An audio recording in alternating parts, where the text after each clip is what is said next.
Another Betty Spaghetti? Welcome to WatchMojo UK, and today we're counting down our picks for the most hilarious moments in Red Dwarf history. How's that work? Get this thing in forward gear. It is in forward gear. Before we begin, we publish new content every day, so be sure to subscribe to our channel and ring the bell to get notified about our latest videos. Number 20. Celebrity Waxwork Army. What's your name, soldier? His name's Gandhi, sir. Mahatma Gandhi. In the series, we learn that humans created waxwork androids for amusement. The crew encountered these contraptions while visiting an ancient wax droid theme park. Many of these wax droids resembled celebrities, such as Marilyn Monroe and Elvis Presley, but they are separated into two factions, heroes and villains. The conflict begins when Lister and Cat are arrested by the villains, who brutally execute Winnie the Pooh outside their cell. Whoa, hang on, someone's being brought out. They're tying him to a stake. It's Winnie the Pooh? What? Winnie the Pooh, I swear. He's refusing the blindfold. Rimmer decides to create an army out of the heroes, then leads them into a side-splitting battle. In the end, all wax droids on the planet are wiped out, which in Rimmer's mind is nothing but a win. A-R-N-I-E! A-R-N-I-E! On a Rimmer's death machine!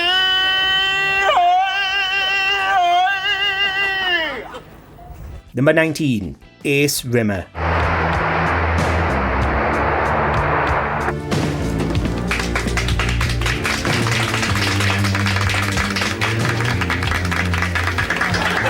It turned out all Rimmer needed to grow up cool was get held back a year in school. An alternate dimension version of him learned this, which led to him becoming wildly popular. You got this morning. You realise how important this is? This decision could completely alter the whole course of your life. This is the backstory of Ace Rimmer, who appears in quite a few episodes, all of them golden. Whoa! Welcome home, Ace. Bless you, Spanish old friend. It's good to be home. Well, how'd she behave? The lightship? Like a frolicking filly in a harvest-time pasture. The first time both Rimmers meet is a hilarious encounter, which turns into one of his most humiliating moments. It's so much fun seeing Chris Barry playing two opposite roles simultaneously, with his passion making Ace one of the most standout characters in the series. But being kept down a year made me. The humiliation. Being the tallest boy in the class by a clear foot. It changed me. Made me buckle down. Made me fight back. And I've been fighting back ever since. Number 18. Lister's Father's Day Messages. Hi, son. It's your old dad here. Dad? Here's the plan. I'm going to give you some advice. Kind of do as I say, not as I do kind of style. As any fan will tell you, because of a causal loop paradox, Lister ends up bizarrely becoming his own father. After time travelling, he fathered himself with Navigation Officer Kachansky, then left his baby self in a pub in Liverpool. This led to the iconic episode in Series 10, where he finally starts to accept that he is his own dad. I'm going to get totally trashed, so I'll forget what I've said. And then when you watch this, you'll feel like you've got a totally normal, ordinary, regular dad. Yeah? I don't remember making this.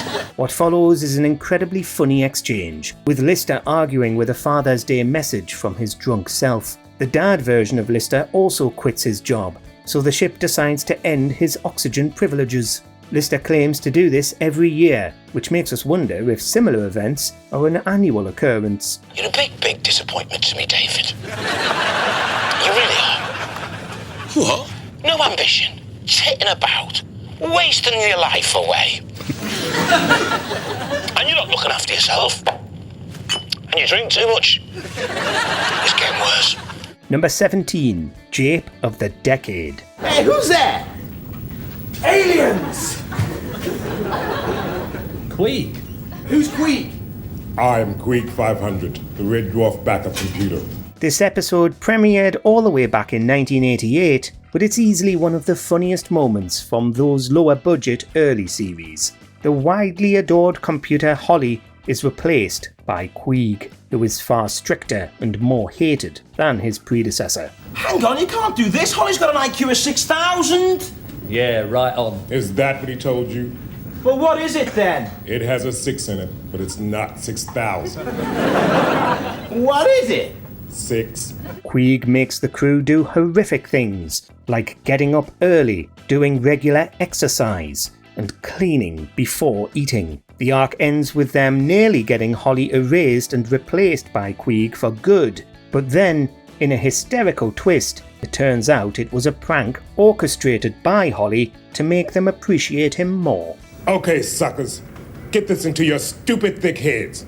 There's only one thing I want to say to you. What? What's happening, dudes? We are talking jape of the decade. Number 16. Double Polaroid. My heavens. I'm human.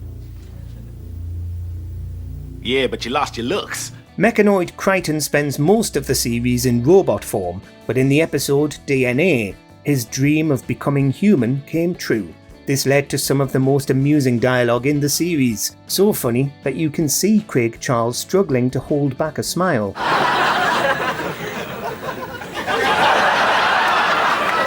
Kryten ends up taking Polaroids of his private parts and making Lister check their normality. Things become even more awkward when he hands over a double Polaroid, revealing what happened to him after thinking of a machine. I want to know, is that normal? What, taking photographs of it and showing it to your mates? No, it's not. It's easily one of our favourite Kryten moments, and makes you ponder how the show ever worked without him. Well, when I was a mechanoid, the right nipple nut was used to regulate body temperature, while the left nipple nut was used mainly to pick up shortwave radio transmissions. Now, what I'm saying is, no matter how hard I twiddle it, I can't seem to pick up Jazz FM. Number 15. Fighting Jesus. There he is, get him! Whoa! Jesus! Stop him! Stop the man! Jesus! You want to fight then, doth thou? No. Well, put him up then. Time travel is frequently utilised across the show, and it never fails to make us laugh. One especially iconic episode is Lemons from Series 10, where the crew gets stranded on Earth in 23 AD. They end up getting involved with Jesus, resulting in an almost blasphemous episode. Let's see what you've got. Don't think that just because I'm a man of peace I can't punch your teeth out. I'm not fighting you, Jesus. If you like punching Gandhi. This Jesus ends up getting into a tussle with Rimmer, which came close to offending almost every Christian on Earth.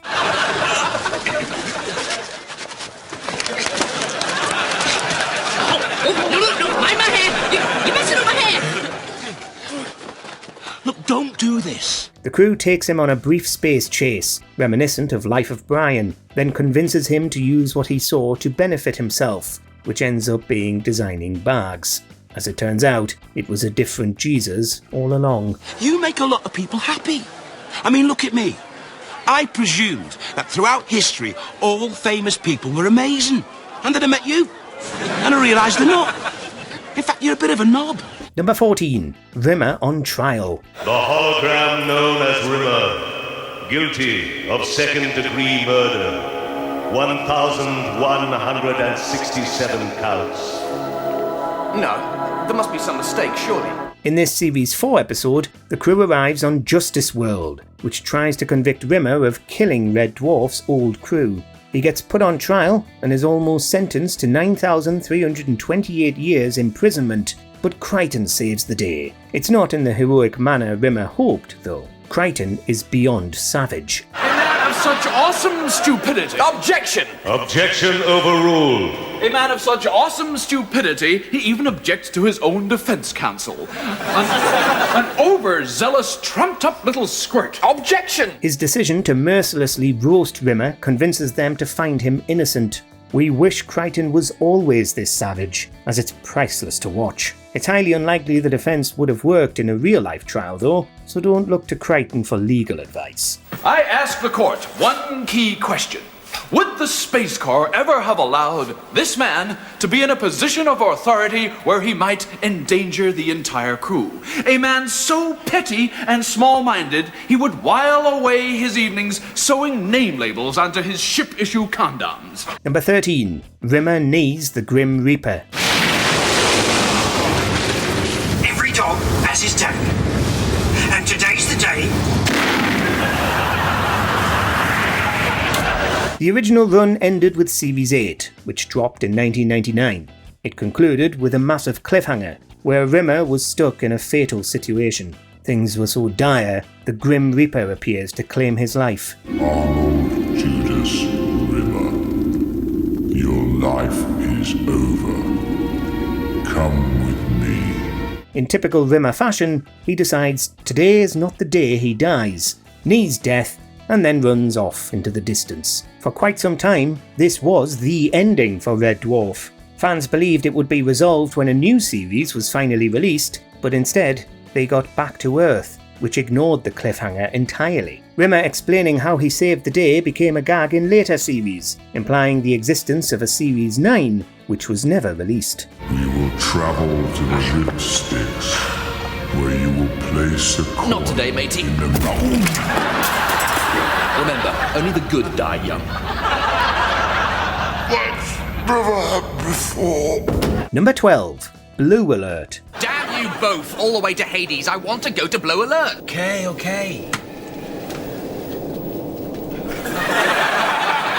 Thank you. Bit of professionalism. The intro for the episode Legion is loaded with jokes, with none of them falling flat. For context, Starbug is running low on supplies, and is then pulled into an abandoned space station. It includes one of the best lines in the series, when the crew is determining their preferred alert level. Step up to red alert. Sir, are you absolutely sure? It does mean changing the bulb. There's always some excuse, isn't there? Barely any scenes match the banter between all four crewmates displayed here. Interestingly, this is also the episode where Rimmer's light bee is adjusted so that he can finally touch objects. The writer said that they did this as they were fed up with having to write around him being intangible. Listen, Butterpet Head. My nostril hairs are vibrating faster than the springs on a Spaniard's honeymoon bed. I'm telling you, there's something out there. Don't get your double helix in a straight. No one's questioning your nasal integrity. Number 11. Backwards Fight. You know what they say? When in Rome, do as the snake or do. Up the hatch, booties down.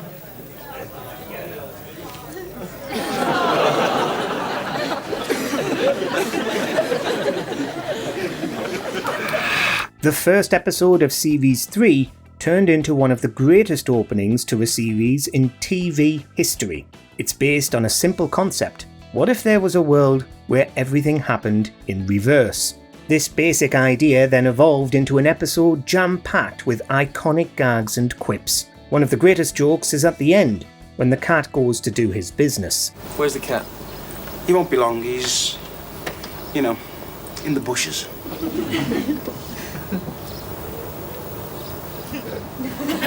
We've got to stop him.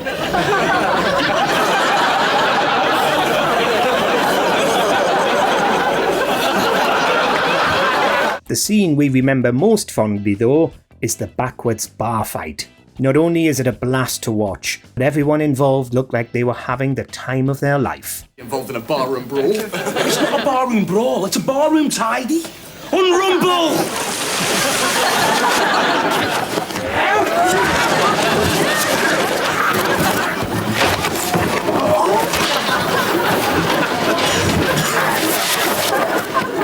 Number 10. Everybody's Dead, Dave. For you to emerge from stasis. I've only just got in. Kicking off the top 10 where it all began with the very first Red Dwarf episode ever. The end is a largely expositional episode, setting the scene for the space hijinks to come. But it does have a stone-cold classic moment in the form of Lister discovering the entire crew have been wiped out in a radiation leak. Where is everybody on? They're dead, Dave. Who is? Everybody, Dave. Lister, who's been in stasis for 3 million years while the radiation dispersed, struggles to wrap his head around the news. Ship computer Holly grows increasingly exasperated in the process, leading to one of the most quotable moments the show has ever produced. Peterson isn't, is he? Everybody is dead, Dave. Not Chen. Gordon Bennett, yes, Chen, everybody. Everybody's dead, Dave. Red Dwarf never looked back from here. Wait. Are you trying to tell me everybody's dead? Number 9. The Rimmer Experience. It's a museum to Mr. Rimmer's memory. I made it myself. If anyone finds they're missing him, they can relive those great moments. It's all in there. The departure of Chris Barry from the main cast early in Series 7 made many episodes from this era unpopular with fans. Yet the lack of Rimmer allowed for one of the show's most over-the-top, self-aware and hilarious moments. Kryten creates a virtual reality roller coaster ride to remember Rimmer by. Asteroid belt up ahead, sir. No, it isn't.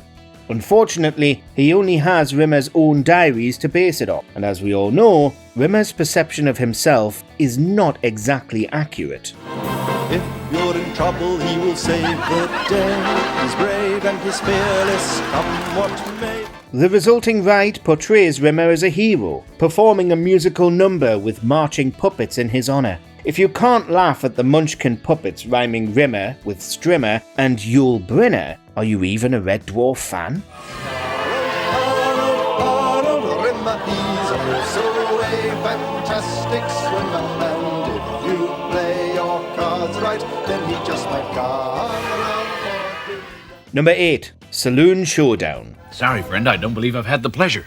Kryten, don't you know who we are? Almost every scene from the Emmy-nominated Series 6 classic Gunmen of the Apocalypse could be a contender for this list, but for our money, it's the showdown in the saloon that takes the cake. The crew enter a virtual reality game and find themselves in the Wild West, complete with alter egos and special powers. Each one is hilarious in its own right, with a special shout out to the whiskey-guzzling Kryten.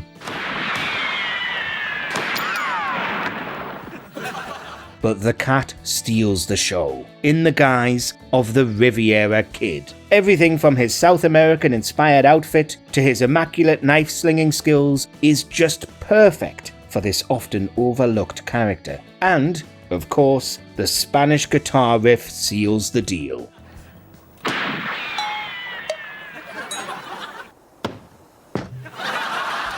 Number 7. Mr. Flibble. Seeing beloved characters acting totally unhinged is always great fun, so Rimmer's descent into chaos in Series 5's Quarantine simply had to make it into this list. Just doing a little test. A little test to see if you'd gone crazy.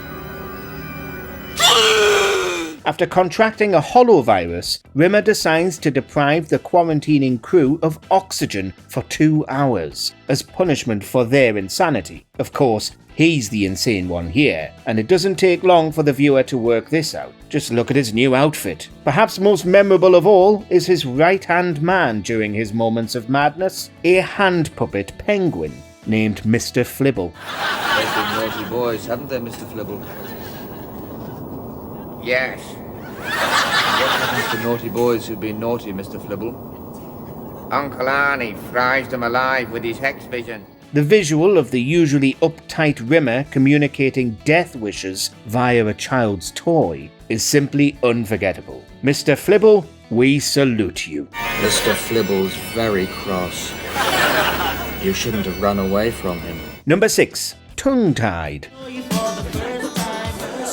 The second musical number to make our top 10, and likely the one that's left the biggest impression on viewers. Danny John Jules was known for his singing and dancing skills prior to joining the Red Dwarf cast as Cat, so it was inevitable that he'd get a chance to showcase them at some point.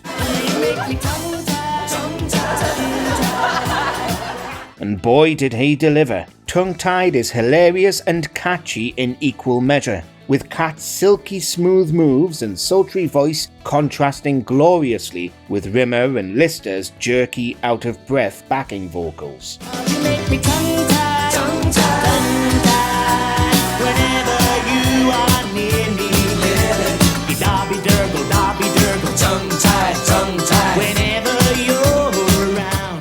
The song went down so well that John Jules later released it as a single, where it reached number 17 in the UK charts, but it's the original version that captured the hearts of fans. Understand me when I say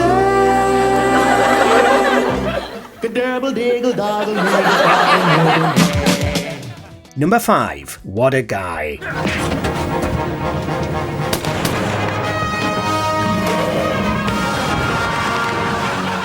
Another showing from Ace Rimmer, he makes his bombastic return in Red Dwarf 7 to rescue a princess from the clutches of some villainous Nazis armed with pistols and one angry crocodile with halitosis. Goodbye, Ace Rimmer! You are a most worthy adversary!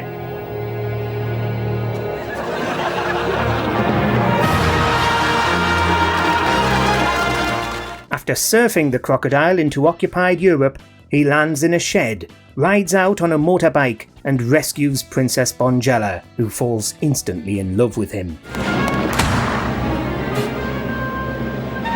This is my best top, damn it! As usual, it's great to see this wildly different take on Rimmer. It's the most outrageous, heroic moment in Red Dwarf history, even if this episode also marks the departure of our cowardly Rimmer as he goes to take his doppelganger's place. Princess Bongella, Ace Rimmer. There'll be time for explanations later, and hopefully some sex. Number 4. Kryten learns to lie. Kryten is one of the most lovable and wholesome characters in British sitcom history. His programmed inability to lie once made him a beacon of honesty and respect. It's an orange. Go on, say it. It's an orange. This is an orange. It's an It's an But all that changed when Lister finally broke him down in Series 4. After several failed attempts, Kryten finally works out how to lie, and it's incredibly funny. It's a small off-duty Czechoslovakian traffic warden. But while calling a banana a Czechoslovakian traffic warden is one thing, he finds it much harder to insult his superior, Rimmer. He's a smee. He's a smee. He's a... He's a smee. He's a smig. Hey. His attempts to follow Lister's orders to call Rimmer a smeghead are about 50% successful, but 100% hilarious and iconic. What? You're a smee. Oh, forget it. Number 3. Lister eats dog food. Red Dwarf is probably better known for its witty one-liners than gross-out visual humour, but Lister's moment of desperation in Series 3 classic Marooned stands out as one of the funniest, most memorable minutes in the show's history. And you can take that look off your face like I'm doing something disgusting. I'm just trying to stay alive. You're going to eat the dog food. Stranded on an ice planet with rapidly dwindling food supplies, Lister does the unthinkable and reluctantly swallows a big mouthful of slimy pet food. But though that alone would be enough to secure a top 10 spot, it's the context that makes this moment so special. Well, now I can see why dogs lick their testicles. Lister could have chosen to eat actual human food in the form of a pot noodle, but he considers them so disgusting he'd rather have the dog food. Coming from the ultimate slob, that's brutal. Number 2. Dwayne Dibbley. This top 10 list just wouldn't be complete without the Duke of Dork himself. The epic episode Back to Reality briefly suggests that the boys from the Dwarf have all been mere virtual reality simulations the whole time, and reveals their real-life personalities. Is there a Dwayne Dibbley in here? Pardon? Dwayne Dibbley. All the alter egos are funny in their own way, but once again, it's the cats that comes up trumps. No, please, no. I don't want to be Dwayne Dibbley. Seeing one of the most style-conscious and self-absorbed characters in British sitcom history turn into an uber nerd is incredibly gratifying. Just look at those teeth. So this is really me? A no-style gimbo with teeth the Druids could use as a place of worship? Dwayne appeared several times later in the show's history, but with diminishing returns. Thankfully, his debut will forever live on as one of Red Dwarf's funniest ever moments. Number 1. Lister's shrinking boxer shorts. I didn't say anything, sir.